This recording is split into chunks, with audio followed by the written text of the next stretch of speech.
Hi guys. I don't know what's going on, but evidently I talk too much for some reason because neither one of my videos wanted to upload last night. I was busy taking care of some stuff for an elderly gentleman I take care of, and I didn't get home till midnight. So I tried to upload it while I was sleeping, and for some reason it's not uploading. So I don't know if YouTube just sucks sometimes or it's my phone or what it is, but I'm going to do this, try to do it quick, even though I know I have diarrhea of the mouth half the time. Um, Okay, we were talking about mala beads the other day. Mala beads, prayer beads, rosaries. They're all pretty much the same thing. This one has seeds on it. My dog just came in. This one has seeds on it, and it also has crystals like chakra style crystals or healing crystals, whatever. Most malas have a tassel, which usually have 100 strands of silk or cotton. If you hear my dog snorting in the background, it's because he's playing outside while I'm doing this. Not all of them will have a tassel. Some will have charms or maybe a crystal dangling from them, and some don't have anything. But there is a bead right here that's attached to the tassel. It's called the guru bead or the mountain bead. Mala beads, a full set, has 108. And there's a reason for that, and I'll tell you in a minute. But you can get a wrist mala bead bracelet, which will have like 27. Then you can get a half mala, which has 54. All it is the number of prayers or mantras you're trying to, boy, my language is bad today, trying to do. Some people like the bracelet ones because, like the fidget spinners, it kind of helps with anxiety. Well, like the wrist style mala beads is kind of the same thing. You can sit there and fidget with it and go through your little, mantra or prayers in your head. These date back, I think the oldest ones I found were like 42,000 years ago or some crazy thing, I don't know. It was thousands of years ago anyways. They found them at a dig site. But they're originally like from India and stuff. The Hindus and stuff and Buddhists believe that they do like a mantra is like a repeated prayer or a repeated saying. They have some really cool sayings in India that people meditate. A lot of people that use these meditate. You don't have to meditate, but I suggest you go into a small, quiet area that's away from your pets and your loved ones or whatever, and you get relaxed. They say to sit comfortably. Don't lay down because you tend to fall asleep when you do this. But they say to do it, try to do it at the same time every day, like set off a little time for you. It only takes about 10, 15 minutes at the most. And sit like with your posture straight, which I never do. I can't get down on the floor anymore to sit like, on the floor and like you would if you were meditating. I have to sit in my chair and do this or sit in a chair and do this because my body don't let me on the floor anymore. So you take your prayer beads and they say to sit and breath is really important when you are doing anything. If you're trying to connect to spirit like I do, or if you're trying to feel your intuition or get messages or whatever, or if you're meditating, breath is something you need to pay attention to. A lot of people don't realize how powerful your breath is. Even when you're like going through anxiety and you're trying to calm your mind down, breath is very important. It can do that. I don't think people realize how strong working with your breath is. So like if you're sitting on the ground and you got your mala beads, I'm going to show you something. You're going to start at your guru bead. So you're going to hold on to that bead. I can't really hold these like you're supposed to because my fingers are so bad. So I'll just hold it, I'll start right here. And then you're going to set your intention or your prayer. So when you do that, you're going to think of what you want to set out into the world or for yourself or for whoever you're, wanting intentions or prayers to go to. And then you're going to move to the first one and you're going to say it. And you're going to repeat this same prayer or mantra over and over each time till you get to your 108 over and over. And while you're doing that, you're going to make sure you're like breath in, out. And you're going to do that prior to you going through your mantras or prayers. Make sure before you get started and you're like at your guru bead and you're setting the first intention or prayer that you breathe in at least 8 to 10 times. And I'm talking breathe in deep, like, and close your eyes because you need to clear your mind somewhat. And you need to get your mind clear. And when you do, pay attention to your chest rising and going down. Chest up and down while you're doing your breath. Do this about 8 to 10 times before you go into your prayers. Clyde, hang on, I'm going to push pause. Okay, sorry, my dog was acting up. So you're going to repeat them, going through your prayers or your mantras and doing your breath work while you're doing that. Focus on touching the beads, each bead, until you get back around to the guru bead again. And what they say is to grab the guru bead again, because this doesn't count. This would be like the 109th bead. It doesn't actually count as one of the prayer beads. What it is it's your intention setter and your intention sealer. So what I mean by sealer is once you get all your prayers or mantras done and you end up back at the guru bead, you're going to sit quietly for a minute and do your breath and just focus on what you just did, like setting your intentions or your prayers or whatever. And once you do, you can say, thank God or thank, namaste, whatever you want to do. And that seals your intentions. You can use these same prayer beads for different prayers every day. I suggest that if you're going to do a mantra or a prayer, that you try to do the same one for at least a week or two, repeating it, because the more you put it out there, the better it's coming back to you. That's how I look at it. It's almost like that rule of manifestation, they say. So you do that. And I noticed that the more you repeat something and are faithful with it, good things start to come or flow. And I want to tell you a little bit about these mala beads too. Okay, you've heard of rosaries, you've heard of prayer beads, and we got mala beads. And there's other names for them too. I'm not sure all the different names. But it's proof that they are in Catholicism, Christianity, Buddhism, Islam, Hindu, and more religions. A lot of religions use these. There's a reason why there's 108. I can't tell you the exact reason, but I'm going to tell you some kind of cool facts about these.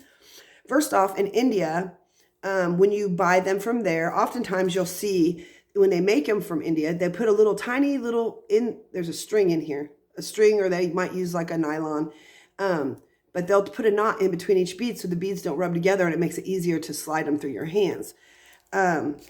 Oftentimes in India, they're made out of like wood, seeds, gemstones, sandalwood, tulsi wood, and sometimes animal bone. And there's some other stuff they make them out of.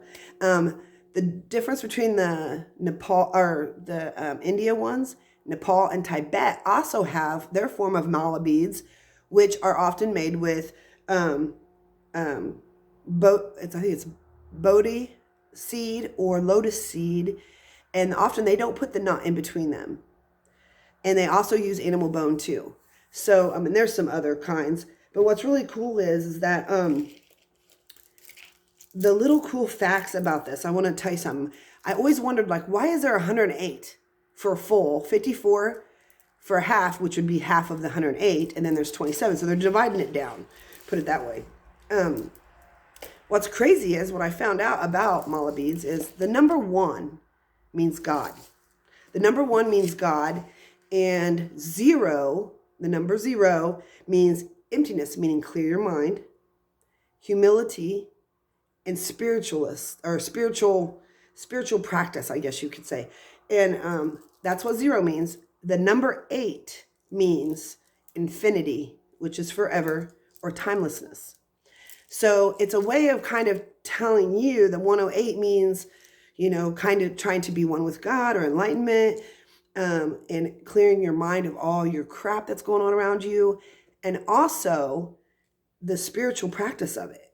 Because when you're in a spiritual state, which is kind of like meditation or just sitting there, you don't have to even meditate to do this. You get into this feeling, almost like a peace, calm comes over you, and then you almost feel like you have tons of energy after you're done, almost like, ooh, I feel good. Almost like drinking a bottle of water when you're in the desert. You know what I mean? It's really weird. And the number 8 means infinity because, like I said, we live forever. It does not, I understand we're not in physical form when we're in heaven, but we are still there. It is still us.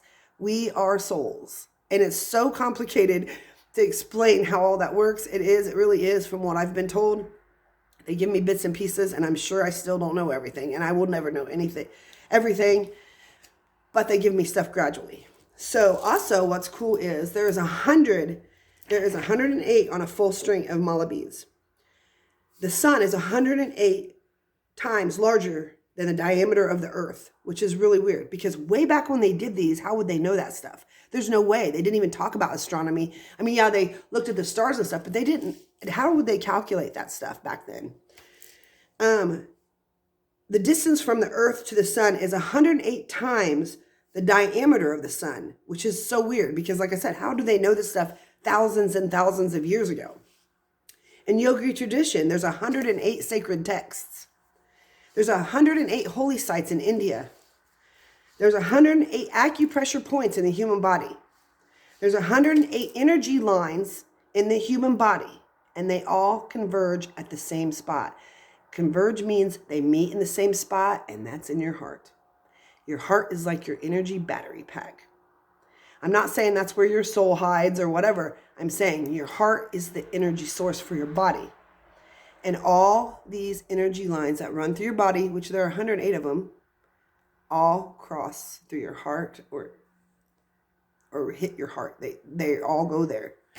So I think that's really interesting to know, because who would have thought that something that was invented millions and millions and millions of years ago, way before they had any kind of measurement that we can think of, like telescopes or anything like that, to know this kind of calculation. Did they know acupuncture thousands and thousands of years ago? I don't know. I've not really studied it. Did they know about the energy lines way back then? I mean, it's weird how things make sense, but then you have more questions. Put it that way. So, mala beads, to me, my thing is about them is I've always wanted to get a pair. I've always wanted to have some, but I've been to numerous stores and I've looked at them numerous times and something just not click with me. They say to pick them out yourself, like what you're drawn to, because that's the way you can do it. Or you can buy multiple ones and have them, ones for certain things, one for this, one for that, or you can use the same pair or the same set all the time. What's crazy is that the other day when I went to Fort Wayne to this little tiny crystal shop that doesn't have half or not even near the stuff the Indianapolis ones have, I found the one with the rainbow tassel. And why I am drawn to rainbows, I'm usually not into rainbows like that, but something about all the vibrant colors drew my attention, because I feel like I'm seeing more colors and I'm seeing like things are more vivid to me, I guess. So that really stood out to me. So I got them. They range anywhere from $13 to up to hundreds of dollars, because depending on what they're made out of. You can also buy something which is really cool, because I think it would mean a lot more, is a mala kit, where you string them there yourself. You buy what beads you want, your charms you want, whatever, and you put them on there yourself. You can get kits anywhere from probably like $30 on up to like $80 to $100. These right here were like 28 bucks. Well worth it, because they've got the seeds on them and some crystal stones. So that's what I was going for. And most of them are all made out of natural elements from the earth. Silk and cotton from the earth, seeds from the earth, crystals from the earth, stones, rocks, bones, wood, all from the earth.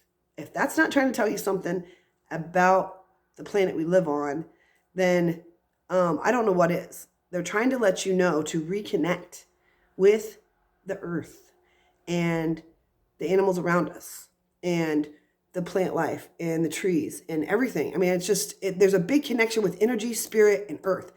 And I'm not like trying to talk witchy stuff, because I'm not a witch or anything. I don't know much about that religion. So, but what I'm saying is there is a connection to all of us in some shape, way, or form, to the earth also. And the earth has a lot of energy.